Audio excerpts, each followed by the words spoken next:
What's up, reactors, and welcome back to another video. In this video, we'll be going over what is the best drawing tablets you can get right now for your money. So we have a special competitor that will be revealed at the end of the video that you may want to consider. So right now we're going to introduce the two competitors, the Samsung Tab S6 Lite and the Apple iPad. And just like that, magic. We got our two competitors here. So let's look at the display. So the reason displays are important are because, one, you're going to be drawing on it and you're going to be looking at it most of the time, right? So the main thing that's important is looking at glare and screen quality. So both of these tablets are very good with their colors. They're not really that, they didn't have any differences within colors for me. They looked very good and very high quality. When drawing on the iPad and the Tab S6, the main thing was glare.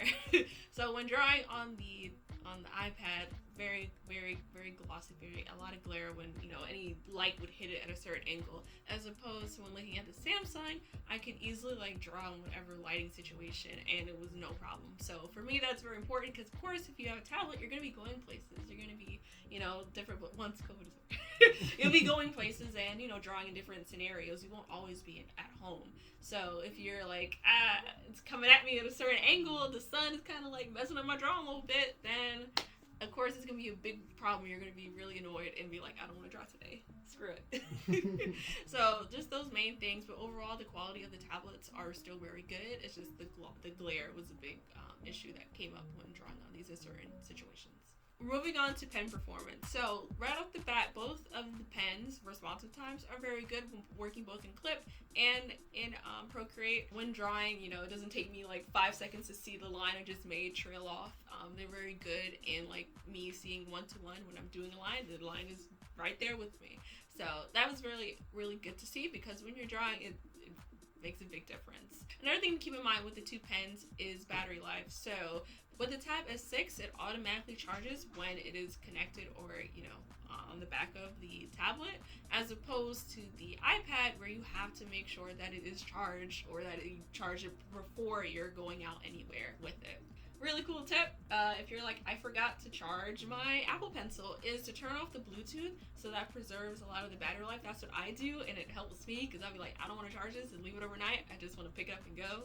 So that is a thing to keep in mind if you're like me. So yeah. Another thing, a little extra tidbit, is that the S Pen does have a little extra button on the side. So if you want to do like quick action functions, maybe you're not double tapping to erase, you want to just click a button. That does have that function. You could you know, schedule it or program it to whatever you want it to be.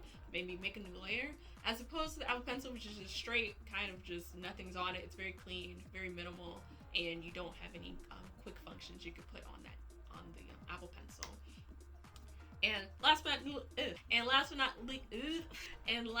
not least is when looking at how it interacts with the screen. So the pen tips on the S Pen it's a very flexible rubber, so it doesn't make any sounds when you're drawing on it. It kind of flexes with your motion of your wrist and the pressure that you put on the screen, as opposed to the iPad, which is a very fine pointed, hard, you know, plastic tip that doesn't really flex as much. It's very hard plastic. The thing that I don't like about that is the sound that it makes when it's like, you know, very like loud, and all of that's annoying. You're probably gonna wake up your parents when you're drawing at night. So if you want to stealthily draw, then I would say I would suggest that, you know, the S Pen is a little bit more quieter and you don't hear your strokes as much. But hey, if you're a loud drawer, do you, boo? In this next segment, we're going to talk about usability. So, Charisma, what the hell does that mean? I'll tell you what that means. So, usability is basically all the extra functions that the two tablets can provide for you. When we're looking at the Samsung, you're going to see you have an expandable SD slot where you can put like more storage, which is very important if you're taking your own reference and you're like, I don't know where to store these pictures. Well, here you go. Or you have more layers and more, you know, more stuff you want to just put down in your storage and not take so much space. Yeah, I got that here. If you wanted to have HDMI out, you do have that supported for both. The only exception with the iPad is that it does just mirror it, rather than with the Samsung, you can mirror it, but it shows the whole thing, not just what's on your screen. And another cool little feature for usability is that Samsung has Samsung Dex on this S-Tab 6 Lite, man. That's so cool. So, real slight tangent. Samsung Dex is a full-fledged desktop application that is on your tablet. So you can be in tablet mode, kind of like, Android and all the little apps. But if you go to Dex, you can have a full-fledged kind of application where you can like use it almost as you would a computer. So it's really cool. Whereas iOS, they don't have that yet. It's just iPad OS and nothing else. No Mac OS, not yet. Also, for my people that love having headphone jacks, both of the tablets do have it. As you can see, that the Samsung has it right at the bottom and the iPad has it right at the top. So they didn't take it out in these editions, so that's good too if you want to listen to music or you just vibe it off to listen to more art YouTube videos or tutorials. You do have the option to just plug in your headphones. So let's get to price. When looking at the Tab S6, you're looking at approximately $269 for the Tab S6 Lite, which also includes the S Pen, which is really cool. Looking at Apple, you're going to be paying at least $329 for this 8th Gen 10.2 inch, and the Apple Pencil first generation is not included, so that's $100 extra you're going to be putting up front to get the pencil. So those are main things to keep in mind, that one does come with the pen and one does not, but you have to factor that in when you're doing your choices. But another cool thing before I go is the apps. So the iPad, they have a plethora of really creative apps that you can use. Of course, you have Procreate, which is really awesome, which has changed the art game for a lot of artists out there that strictly just work in Procreate, even for like professional stuff and sending out to clients.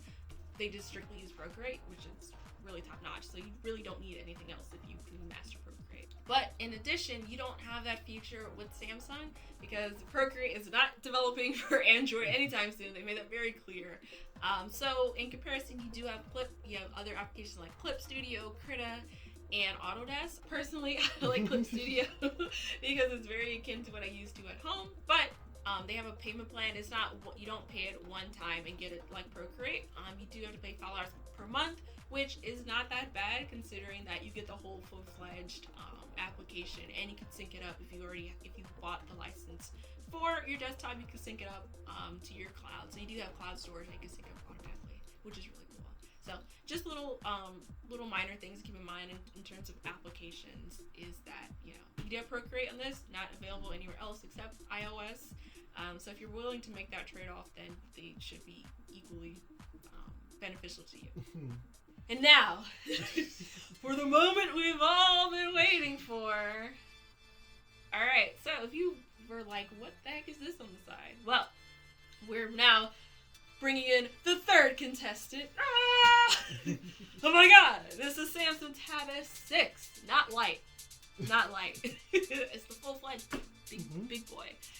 So the reason I bought this in is because I just wanted to give y'all, throw a little wrench in and give you another competitor to keep in mind. So, if you're willing to go into the used market, you're looking at spending $350 for this bad boy. So, that kind of puts it in the middle for the rest of the other tablets we talked about, including the Apple Pencil as part of the overall cost, so that way it'll situate itself in the middle. With the Tab S6, it has Dex, it has the S Pen that is also included, it has a smart connector which you can attach a lovely keyboard and mouse that works fantastically. You also have you can do HDMI out, expandable SD storage, which you have in Tab S6 Lite, which is very important, of course, because you got your reference photos where you're going to put them all. And the only thing that is kind of annoying is that it doesn't have a headphone jack, so you're gonna have to sacrifice that. I'm sorry, I know, it doesn't have it. But if you're willing to overlook that minor detail, then this is also a good competitor to look at as well. So one really awesome feature to talk about with the Samsung Tab S6 is that you can connect it with a drawing tablet. So you might be wondering, oh my god, is it going to be really laggy when I connect this to that? No, it's actually really one-to-one. So when you're drawing here, right, you're at your desk, you're in school, you're like, alright, I gotta get these commissions done. Just plug in your HDMI, plug in your power, and you're ready to go. You can just draw straight from here. Use this as a reference if you need little reference pictures from Pinterest or whatever. But you can draw it and, have it saved directly because you got that expandable SD storage, okay? And you can save it and send it off, and all done really neatly in this compact kind of drawing situation, which is really awesome. So Dex, very powerful, really cool that you can power it through your tablet and have like a really cool drawing experience, like regardless of where you're at. So that's really awesome. In closing, I would just like to say that overall, they're really good drawing tablets on the market. So it's really up to your preference, but the main reason that I really wanted to highlight these competitors together is because a lot of the times people will only think of one product or one drawing tablet that eclipses all the other ones, when there actually is a lot of options and customization out there for all different drawing types and styles and people that just want different experiences for different things. And I wanted to make sure that this is highlighted and that you had a fair chance of seeing all the breadth that is out there for your drawing needs. And if you're excited or just don't know what to do, or you're just like, I don't know, I just want to draw. But to give you the option that there are more than one option for you to decide on. And I hope this video helps you in deciding and creating really awesome stuff in your art endeavors. So I'll see you in the next video. Thank you for checking it out, and I'll see you next time, Super Reactors. Put that in, keep that in there. Usability. Is that no PEM for us? Yeah, I did it. You did it, babes.